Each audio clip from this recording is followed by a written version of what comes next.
Good morning, student. Today our 12th standard zoology topic is adaptive radiation. Okay, the evolutionary process of which produce a new species divergent from the single ancestor from becomes adapted to newly invaded habitat is called adaptive radiation. Okay, well, the evolutionary process which produce a new species from the single ancestor. Okay, well, the new species produced in a single ancestor, then it will be adapted to a newly invaded habitat. Okay, well, the feces then it will be adapted to new habitat, that is called adaptive radiation. Okay, a particular place the new species adapted the things, that is called adaptive radiation. Adaptive radiation are best example in the closely related group that have evaluated in relatively short time. Okay, Darwin finches and Australian marsupials are the best example of adaptive radiation. When the more one adaptive radiation occurs in the isolated geographical area having the same structural and functional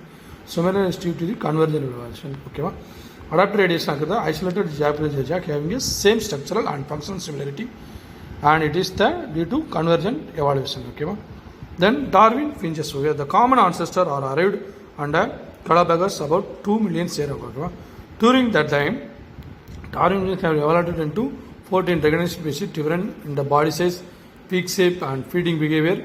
These are the different structure having. Okay, then the changes in the size and the form of the peak and enabled the different species to utilize different food resources such as insect, seeds, nectar from the gut. So the different structures peak that having in that time of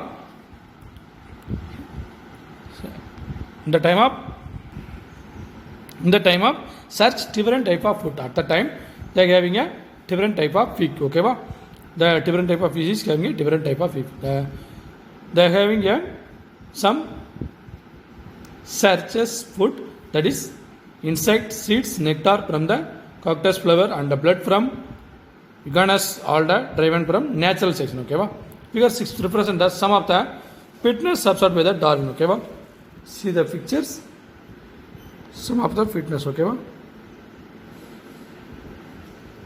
the first one is vegetarian tree.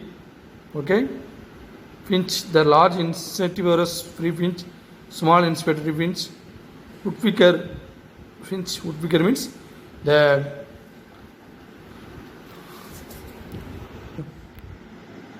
then see the warbler finch, then cactus crown finch, sharp peaked ground finch, small ground, then medium, then large. These are the some peak are having this Galapagos insect. Okay, then the bird eater, parrot like bill, the insect eater having a crossing bills or tree finching. Okay, then the cactus eater, then seed eater having a crossing bills on ground finches. Okay, then marsupials in Australian and placental mammal in North America are two subclasses of mammals. They have adopted in a similar way of particular food research. Okay, locomotive skills or climate. Okay, a similar way adopted in the things of food resources and locomotive skills and climate. They were separated from a common ancestor more than 100 million years ago. Each lineage continued to evolve independently. Okay, despite temporal and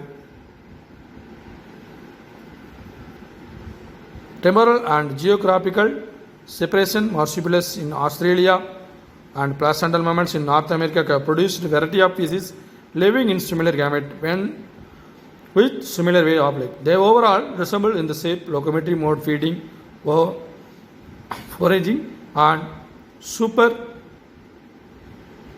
imposed upon different modes of reproduction. These features reflect their distinctive relationship. Over 200 species of marsupials live in the Australian along with many fewer of species. Placental mammals, marsupials have undergo adaptive radiation to occupy the diverse habitat in Australia, just as the placental mammals have radiation across the North America. Today, homework is adaptive radiation and explain Darwin finches. Thank you, students.